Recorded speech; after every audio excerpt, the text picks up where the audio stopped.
Ako po si Jane Binya, plain housewife. Nakilala ko po itong product na to dahil po sa best friend ko na meron po siyang cyst. So sa akin naman po, tinry ko to from April 10 up to now, ginagamit ko siya. Dahil sabi nga nila, it kills bacteria. So gusto kong subukan. Yung anak ko kasi may sinusitis.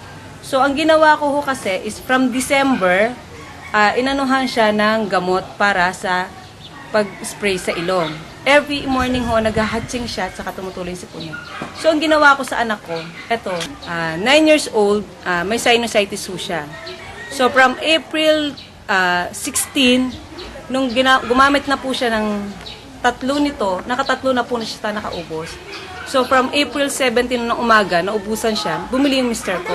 Ito po yung pinakabagong bote niya po. So, from April 17 up to now, hindi na po siya gumagamit. So, doon napatunayan ko na talagang nakakagaling siya. Ako rin po kasi is may sinusitis. Doon po sa sinusitis ko po, ang ginawa ko po is dahil nga po nung gabi ng April 25, umatake po ang sakit ng dito ko grabe. Pero may gamit pa po akong panty liner. So, nilagay ko siya from 11 p.m. ng gabi. Ito po yung ginawa ko sa akin. Sabi ko nga is wala namang masama kung itatry ko. So, from April 25 po, na ginawa ko ng 11 p.m., 6 o'clock in the morning, nilagay ko ulit siya. Pagdating ng 8 o'clock po, ng morning ho, lumabas po to. Yan po yung lumabas sa akin. Ngayon po nagulat ako dahil talagang, grabe ho, ang baho-baho talaga. At nakaamoy na ako kasi ang tagal ko nang di nakaamoy. So, akala ko po yung detoxifying ko dito na natapos. From May 4 po, naulit siya.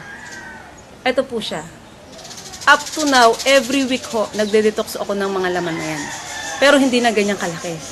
So, ito po yung mga picture nung that time na ginagawa ko. So, bukod po sa picture, ito po yung pinaka-bote na nilagay ko po siya sa alcohol. Ganito po siya kalaki. Yung lumabas po sa akin. Yan po. So, hanggang ngayon po is nagde-detox po ako. Yan po yan. So, sa akin po, para po mapatunayan nyo na talagang nakakagaling siya, is challenge nyo po ang product. Para po malaman nyo kung gaano kagaling yung product po ng negative ion. Kung ano po ang meron sa Love Moon. It burns!